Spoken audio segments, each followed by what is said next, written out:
So just a little bit about myself. I've been in the Silicon Valley for about 10 years. I've worked on business to developer conversation building for companies like Google Advanced Technology and Projects. Go ahead. Oh, even louder. All right. How's that? All right. A little close. All right. And so I just basically put the deck together to today to kind of walk through some of you'll get a lot of advice about user acquisition. And so today I took some of those concepts and just basically made them with specific reference. Oh, thank you. With specific reference to developers. You'll probably learn a lot about LTV, cost per user acquisition, all of these other different concepts like throughout the week. But my objective today is really just to kind of introduce you guys to some of those. You guys already know about those concepts, so it's just basically framing those concepts within the business to developer conversation. So the first thing that I always think about when someone asks me for advice on how to reach out to developers is acquiring developers what you say you're going to do, or is it something that you're actually going to do? And so the first topic that I always try to cover is the difference between a developer and a technical practitioner. So a developer focuses on coding and strictly technical capabilities. Sometimes they can be at odds with non-technical people who don't empathize with their needs.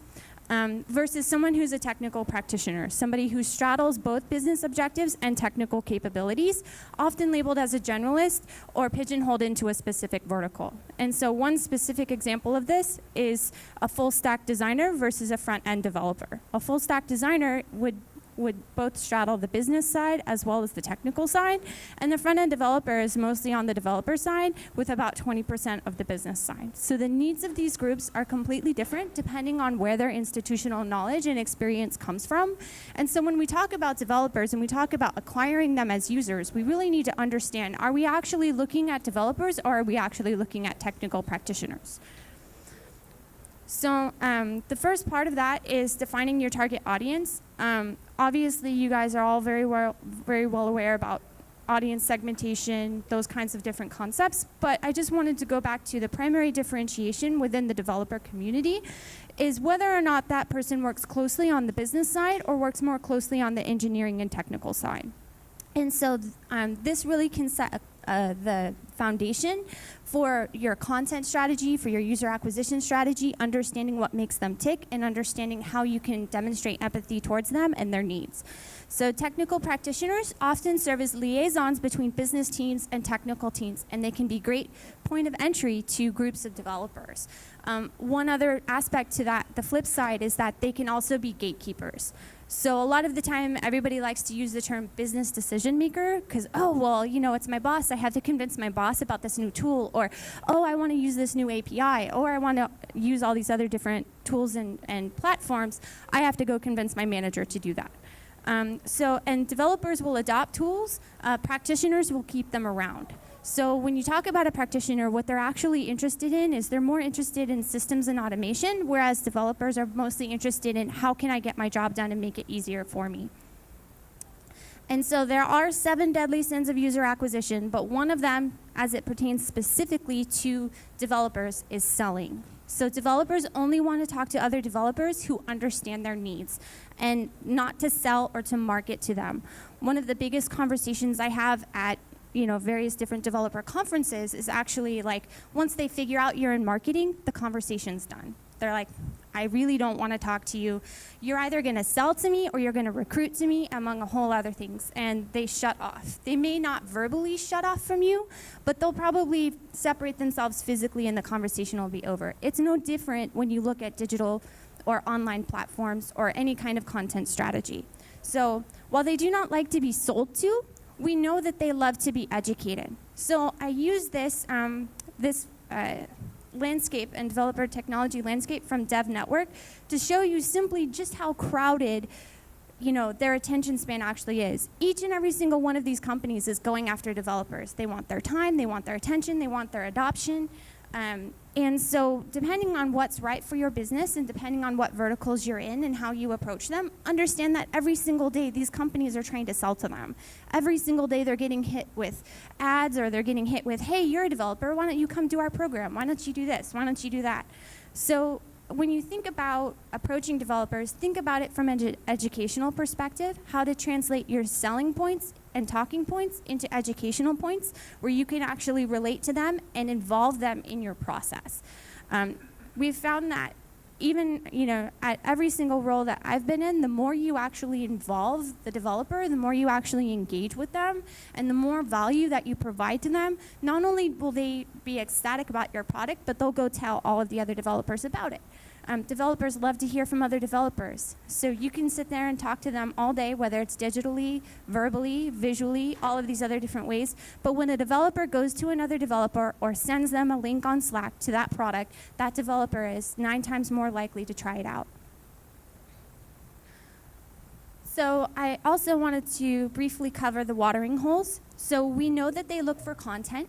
We know that TechCrunch, Ars Technica, Hacker News, Slashdot, a lot of these places are great places for content that help them to stay up to date and help them to keep relevant. And we know that a large body of the developer population goes there, but the point of this slide is more just that they also look for answers. And looking for answers is a much different process. And where you come into that process in your user acquisition strategy. Are you looking mostly for volume, so that would be on the content side, or are you mostly looking for quality, and that would be on the answers side? So places like Stack Overflow and Reddit are great places to go to find out where these developers are getting their information so that you can go back and then tailor your strategy or your content or your tactics to that. And so this is a very basic slide. I often put this up on a whiteboard, and this goes back to that content and content development and the science behind storytelling. Storytelling is the #1 way to go out and acquire users and keep them around for both retention and engagement. So when you talk about user acquisition and you talk about all of these amazing marketing concepts, they all neatly fit into each of these 3, the sourcing, storytelling, and amplification. And we'll go through a little bit of that. So this is a case study. So Mint was launched in September 2007. They sold to Intuit in 2009 for $170 million. The original app didn't go viral, but they had really amazing content that they themselves created. And the founder and his team started a personal finance blog. They built an audience over 8 to 9 months. The blog came in #1 in personal finance and drove traffic to that app.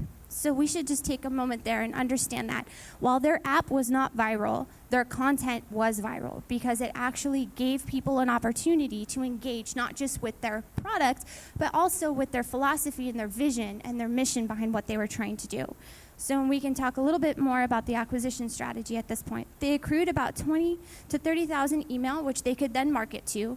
As a part of that marketing program, they told users that they could get special access. So they give them value. That special access to users was something of value both for them as well as a marketing tool and talking point for the company. They gave them VIP access for putting a badge on their social media site or on their website that just said, "I want Mint." And as a result, Mint got free advertising on 600 different blogs and an SEO boost to all the links pointing back to Mint. So this goes back to not only are they acquiring users, but they're giving them value, and they're giving them a single point of engagement.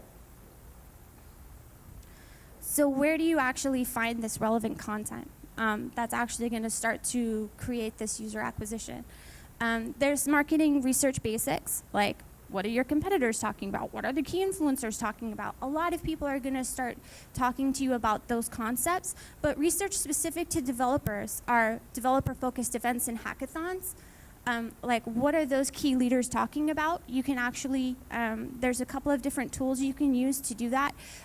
Import.io, for example, you can go to conference websites and actually scrape all of that information and then go back and really understand where do those concepts actually lie and how do they relate to your business and your target audience.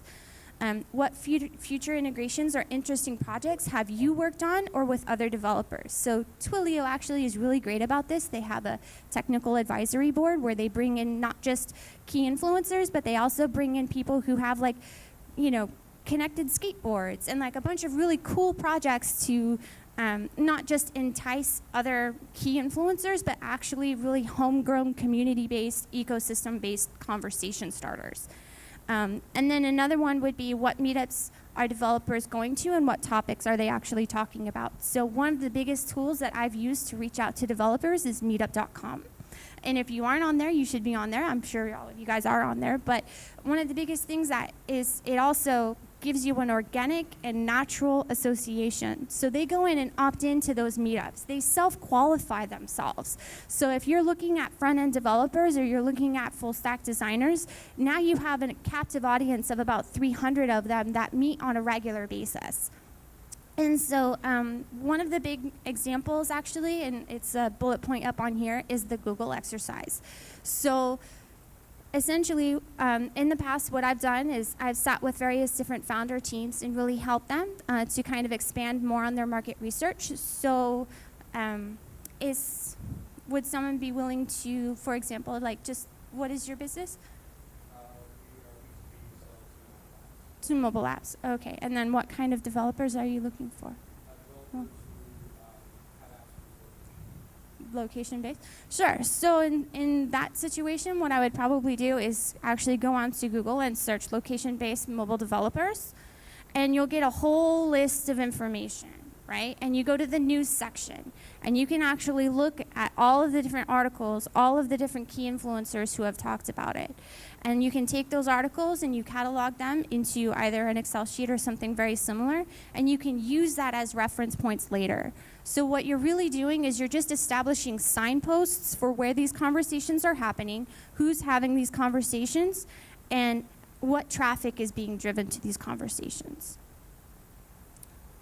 And so I just wanted to have a brief reminder that all the things is definitely not a strategy. So that walkthrough that I just did in terms of how to use that information, going out there and blasting everybody all the time with all of the information that they need is not an effective user acquisition strategy. The point behind each of these research tools and techniques is so that you can observe them in the wild, adapt your capabilities to them, and then adopt their behaviors both into your app and into your lexicon.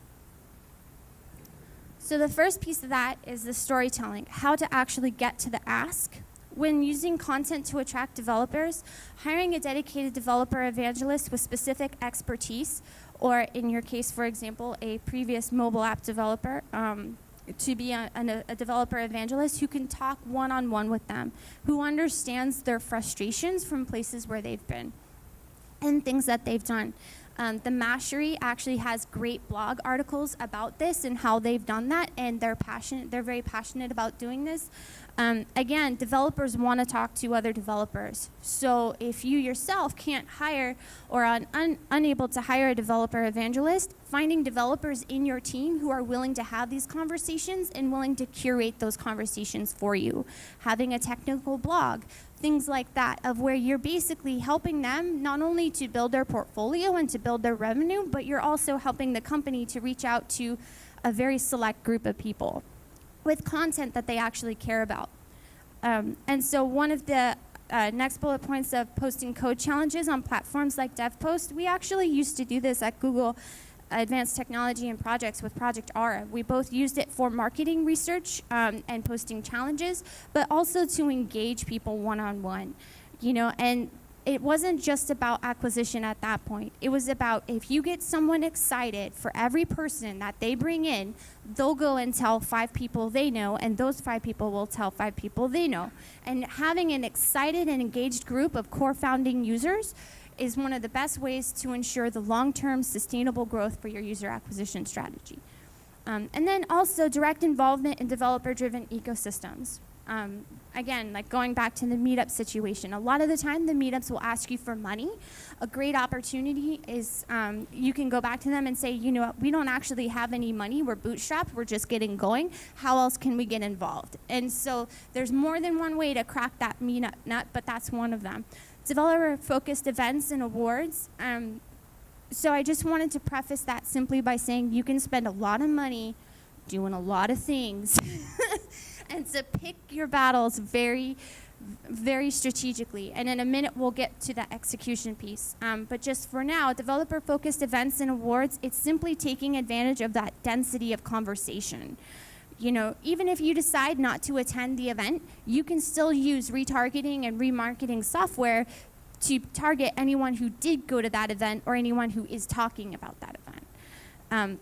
And then hackathons, media channels like Hacker News, these are all places where, again, the density of conversation is happening, there's tangible outcomes, and these are ways to provide that engagement for developers.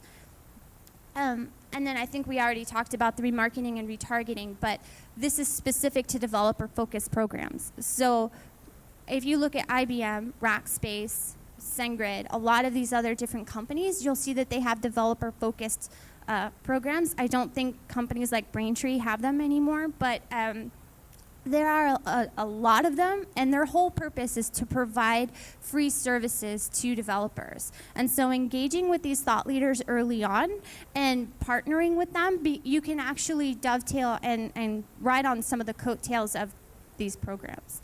And so I guess the biggest takeaway from that is the different types of developers are attracted to different types of mediums, and do your homework in terms of understanding where they go, not just for content, but for answers. And so this is actually, I spent a few years at O'Reilly Media. I was the director of marketing for IoT and design. And so just in terms of how that content workflow, like in the Mint example, here's a great defining the topical areas for your target audience using Google Alerts, so it's automated to populate a newsletter with the latest articles in your topical area. And then curate to create impactful content offerings. The curation piece is very important because it's not only your most outward-facing vision, it's not your most outward-facing narrative, it also comes back to your ability to go in and rapidly iterate and test different concepts, different ideas, and different content. They will self-qualify themselves. If you post a whole bunch of stuff about IoT and none of the developers you're trying to attract are into IoT, you'll see the open rates drop. So this is a great way to actually not only test different types of content, but then to take that content, like we talked about earlier, with pulling those articles, putting them into an Excel sheet, putting them into a newsletter, and then spitting them back out onto social media. So here are a few tweets, actually, from Mary Tressler. She's the head of O'Reilly Design Formation, of where they've taken various articles, they've included them in their newsletter, and now they're able to passively approach people on social media, saying, hey, we really thought what you were doing was cool. We sent it to our target audience. It's very relevant to us. We see you. Do you see us? And so the next piece is actually about amplification. And how do you actually get this content into the developer ecosystem and start generating that engine? And so this is actually the IoT Profile series. So essentially, we wanted to make more content accessible both to developers as well as to media. So one of the big things that we did with O'Reilly Media is we took practitioners and initial alpha groups of people, and we brought those conversations to mainstream and to mainstream practitioners and to mainstream developers. And so when considering amplification efforts, approach every channel and funnel them to a single impactful relevant point of engagement. So what we did is we did a Google Hangout on Air with Cory Doctorow and Tim O'Reilly. Google Hangout on Air is free. We embedded it on a landing page full of calls to action all over the place. Then it auto archives to your YouTube, so again, eliminating manual work. We took a small, like 2 to 3 minute transcription, turned it into a free report. So we added the download, and we also sent that report via email on our newsletter list and over social. So again, like providing them a very specific point of engagement where every week they would continuously engage.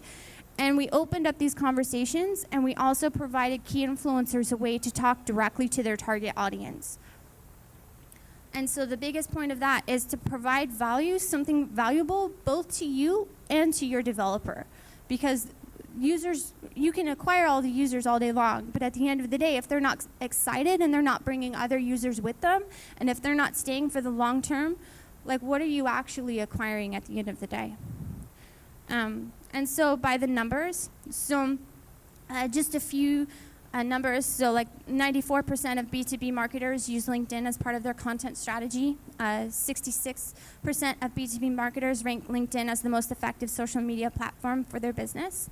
And other popular platforms like Twitter, Facebook, YouTube, Google, I was a little bit surprised not to see some of the developer-focused platforms on there, simply because, you know, and in doing part of this research. But part of this is when LinkedIn, when you're reaching out directly to people with developers, my advice would always be to include them into groups that specifically help them to network with other high-level developers and curate that conversation. They don't want to be sold to, and they don't want to be recruited, and how can you curate that conversation and actually make it something engaging? So instead of reaching out to them directly or pinging them or adding them, consider actually putting together a group like CTO School, which has over 3,000 members. And then open source projects on GitHub, actually looking at what they're working on and looking at various projects that maybe you or your development team can get involved in that might benefit not just your company, but also your target audience and places where they might go to get answers. One big one is Stack Overflow. So one of the things that we did with Google Advanced Technology and Projects is because we were taking a new product to market, the modular phone. This was a great opportunity for us to start introducing these conversations and control the conversation early on about where all of these FAQs went, where all the information went, and actually have a one-to-one engagement with a lot of the key influencers on Stack Overflow. And the great thing about using Stack Overflow is they actually already self-qualify themselves in terms of what they're interested in and the questions that they've asked or the badges that they have. You get a lot of really great intel, and you know, that you can use either to validate your persona about your target audience or how you can develop lookalike audiences using different people. And if you go on there and you see someone and be like, you know what, this is our ideal user, or our ideal user would be interested in these subjects, you can actually go on there and see who's talking about them and use that to kind of triangulate wherever your content or your strategy goes. So this is a little note about execution. When you consider how to amplify your content and when you consider user acquisition strategies, it all comes down to execution. You want to make sure that it's not burning up your cash and it's not inching into your run rate, simply to execute on all of this information and all of these strategies that you want to put in place. And so New Relic created an automated workflow that sent shirts to anyone who successfully deployed their agents on their web application or mobile application and had metrics reporting. So it was very much like, it was very benchmarked, like you have to do X, Y, and Z, and it was an automated workflow. So as soon as they put in their information, it just automatically sent them a shirt. They didn't have to hire somebody else. They didn't have to go in and actually do any of that manually. They made it so that kind of magic just happened. And so you also want to think about the resources you have at hand and how you can take your ideas and how you can actually execute them in a way that doesn't add all of that additional marketing spend. And so one of the biggest things, we've talked a lot about using social media, and we actually use it a lot, both at Google and O'Reilly. And there's a lot of key reasons why we do that, particularly with user acquisition, and it comes back to the density of conversations happening. So you can use it for market research capabilities, lookalike audiences. You can take all those email addresses and pump them back into the platform and use it for targeting both your ads or targeting your content. And passive touch points and knowledge transfer, which we'll get to in a minute. With the passive touch points, there's been a lot of research that it takes 6 to 8 different touch points for each conversion. So if you think about that, 6 to 8 touch points throughout the life cycle of the conversion. So you have to think about, if this person is going to get my information 6 to 8 times, how can I actually string that together and orchestrate that to bring them on that journey? And so also with social, you can rapidly test and discover ROI by uplifting trending information, questions, comments, and other insights. And the key operative words being here, the natural and organic interactions between developers. You know, whenever you're looking at user acquisition, and especially rapid user acquisition, the first step is always seek to understand who they are and then go after them in mass, right? And so remember, developers always want to talk to other developers. So practical messaging to them is best observed in the wild and most densely conversational platforms. So go to where they're both seeking the content and getting the answers.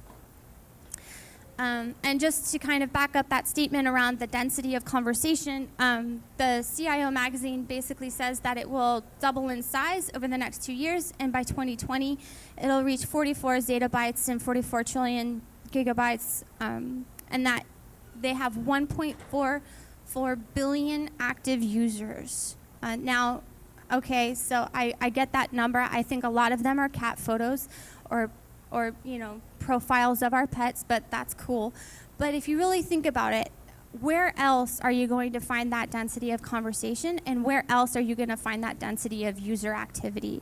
These are all ways to kind of funnel that and take advantage of that and use that as a tool for both targeting as well as involvement and interaction. And the one thing that I would caution against during the case for social is I know recently a lot of apps and a lot of platforms use single sign-on, like signing in with LinkedIn. I don't really know any developers that do that. Like, just to be honest with you, maybe they do, but to provide them multiple ways of interacting with you, if that's providing your, like Facebook or LinkedIn, or in terms of single sign-on, I haven't really seen it been as effective, simply because they don't always, there's a lot of trust issues between handing over their social information. And again, it's rooted in that fear of being sold to, and it's rooted in that fear of being recruited. So if you really think about it, if those are the two main fears that they have, among other things, really think about, what that means and how that translates. So in close, these are pretty much my top level things that I always talk about when people want to approach developers. Persistence, insistence, and consistence. Be persistent. If that person doesn't get back to you via email, then you hit them up on Twitter. If they don't hit you up, hit you back, then Google Street View their house. I've done it. I'm sorry. I'm not sorry, but, and then consistent. So being consistent. If you launch a newsletter, then have a newsletter. If you have an update list, then have an update list. And obviously there's a lot of specific tactics. There's a lot of specific technical things that have to do with user acquisition and developers, which we didn't get into today. But honestly, it just comes back to consistency. If somebody deploys New Relic, they know that they're going to get a t-shirt. And there's if you search New Relic shirts, 5 articles about how the hell do I get my t-shirt. They know, the word spreads, and it's a t-shirt, right? But they love it, and they want that interaction, and they want to hear from you. They want to love you as much as you love your company. So just be consistent about how you talk to them. Also, use impactful content to educate to developers instead of sell to them. We've covered a few different things having to do with, with the content side of the house. But there's also a whole broad range of hey, what's your marketing tech stack? There's a technical aspect to that, which we can get into at any moment in time if you want to. But also getting involved in the ecosystems where your target audience lives and breathes. Don't be afraid to go there. And what that means is, even if you are a non-technical person and you want to talk to a technical audience, then go talk to them as people first, as developers second, and use those conversations to benchmark your strategies against. And then also focus on providing value to developers first. And this is across the board a very simple marketing concept, but specifically with developers more so than anything, because you are competing. If we go back to, this is your competition. Every single one of these technologies is vying for their time, vying for their effort. They don't really, obviously they care about money, but for them, all day, every day, they're getting hit with messages. And so when you provide value to them and you provide something valuable to them, they'll keep coming back and they'll keep telling others and they'll keep going back onto those platforms and helping you share. So this is User Acquisition Owl. This is pretty much my spirit animal all day, every day. And so that's pretty much the nuts and bolts of it. I'm not exactly sure how much time, if we went under or over, but I definitely, I'm definitely open. If you guys at any point want to get deeper into any of these concepts, let me know. we could spend a whole weekend dirt biking and doing this, but talking about each and every single one of these. So underneath each of this is a whole lot of different strategy, a whole lot of different marketing tech stack, depending on who you're going after. And if you have any questions or need anything at all, feel free to let me know.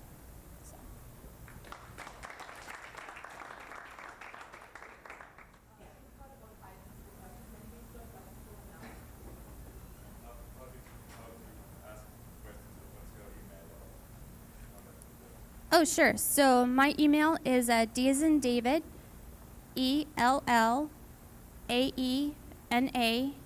@gmail.com. Yeah, I had a weird name growing up, but yeah, paid off. Yeah, I'm also Fuzzy Brass Knuckles on Twitter, for what that's worth. And on LinkedIn, it's just my first name, last name, and then my title says Chief Magic Officer, because I always told myself I wanted to be a CMO, and yeah, that's how that worked. So, but yeah, reach out, let me know. Pretty much, I personally host open office hours for startups to come and talk. In terms of networking, if I don't know the answer to your question, I can introduce you to people who probably do. I've been working in community development for a very long time. I come from a product background, so I'm always very product first. And in terms of marketing, I just really saw it as an opportunity because I felt like a lot of marketers were bullshit, and that they weren't very product centric, and that it would be a great opportunity to take my background and apply it to something and to fill a gap. So that's kind of what I am and who I am. And obviously, like every day from 5 a.m. to 1 p.m., it's open office hours. We can do it via Google Hangout or whatever you guys need. Hit me up. And yeah, I'm more than happy to go into depth on any of the stuff.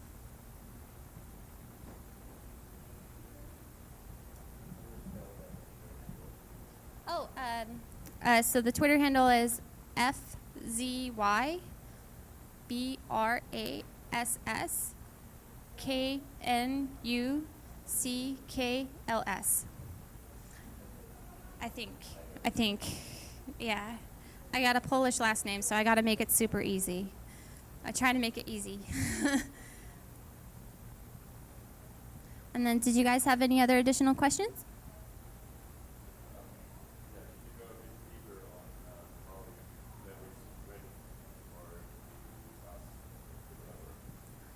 Oh, great. So the question is can you go a little bit deeper on how to leverage things like Reddit to catch a B2B developer? Is that right? Okay, perfect.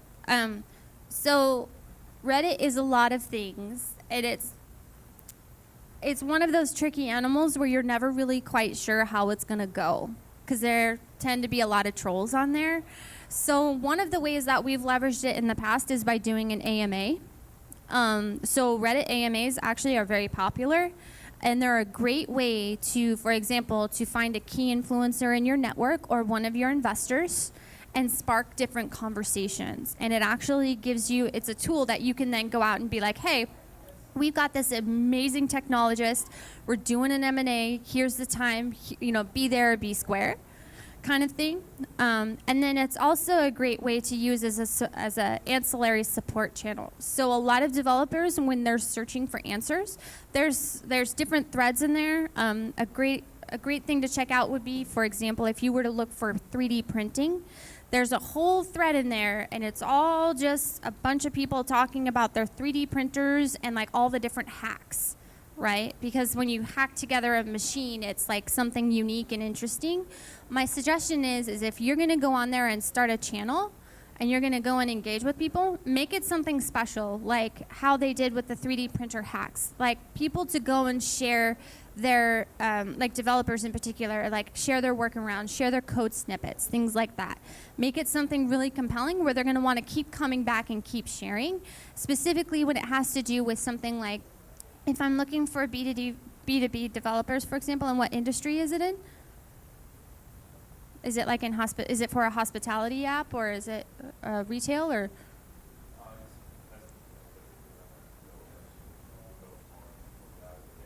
Oh, got it. Oh, got it. Yeah, so that's actually a really great topic. So on Reddit, there's actually a lot of threads about testing and like continuous integration and all of that other different kinds of stuff. And so you can actually go in there and start to see the organizers of these channels, and you can reach out to the organizers of these channels and ask them if you can sponsor the channel, or if, or you can take your Reddit AMA and post it into that channel and say, hey guys, I want to let you know we're doing a thing. One of the biggest things is, and this sounds weird because it's Reddit, but always get in touch with the organizers. Like, you're a guest on their channel, right? And you always want to make sure that you take, when you're approaching developers, the content is very editorial. It's not very promotional. Like, register now. They're not. So, you can go and look at, and these organizers curate these channels. So if I was in your position, I would consider an AMA. I would consider looking at like all the really super popular testing channels, even ones that are also like TestFlight or other similar competitors. I'm not very familiar with your business, but just in terms of who your direct competitors would be, but also some of them might actually be on there as well. And then reach out to those organizers and ask them if you can start to post about things. They'll have general guidelines about what you can and cannot post. Asking for beta testers is usually a pretty good one. Letting them know, like, hey, if you want, we're looking for developers to do X, Y, and Z special access and VIP access.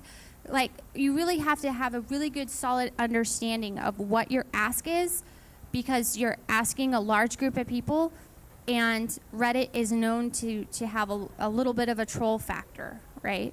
So when you're dealing with that, and you also want to get really close with the organizers, because chances are those organizers are dedicating their time and volunteering. They probably don't get paid by Reddit to curate a channel. By and large, they don't do that. There's moderators that do get paid to do that, but most of them are not that way. So, and then talk to them and say, hey, look, I'd like to reach more of this audience. I would also definitely qualify those channels by the number of active users. Some of them may only have 300 active users, but they're very active, and they're actually really high quality, versus some of them will have 50,000 active users, and you're just like, this is a complete shit show. Like, can we just relabel this thing shit show? Because that's all what's going on. You guys are just all talking about Kim Kardashian. Like, this is terrible. So I think part of that is also, like, just do a little bit of extra homework with Reddit. Stack Overflow kind of does that curation for you a little bit, just in terms of, like, if you could apply the same strategy to something like Stack Overflow, but you'll get a lot more information about people. Like when you go onto Reddit and you click into their profile, it'll only show you like what they've posted in the past, which could be anything from cat photos to actual really good stuff. With Stack Overflow, it's usually developers talking to developers, and they really want to solve each other's problems. So,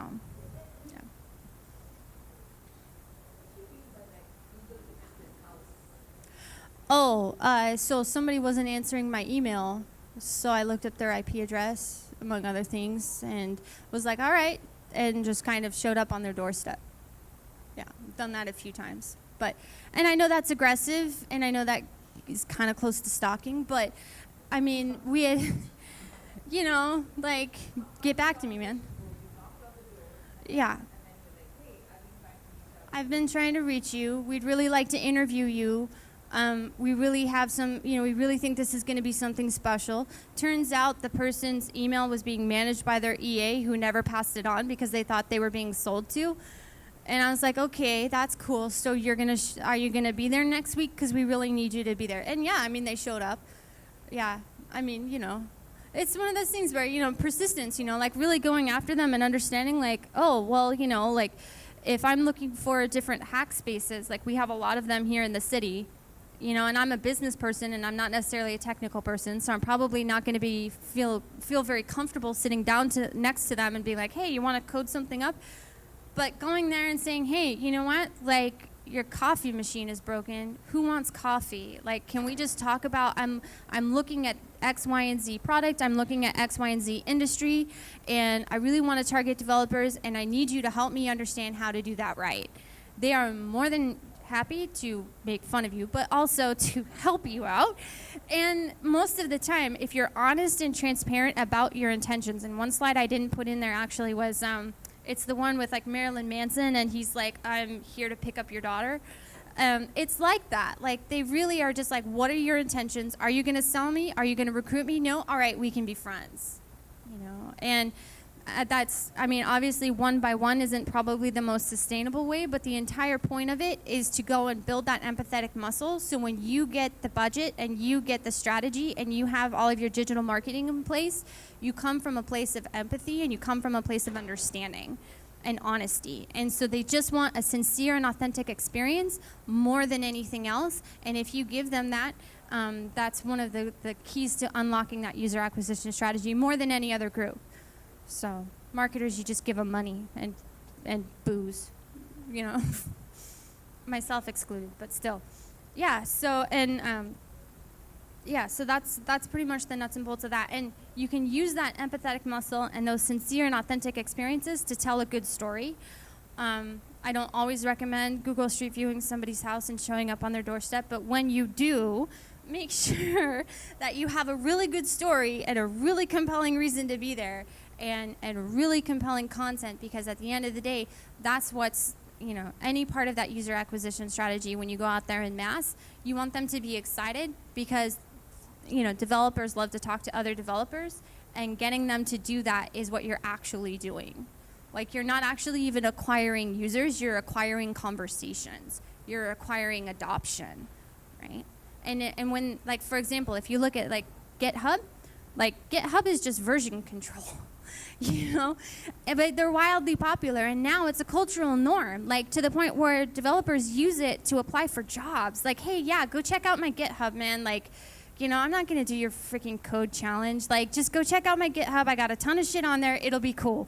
You know, I mean, and to go from this tool to go to a cultural norm within the developer community, right? That's kind of what the real strategy is. So. Yeah.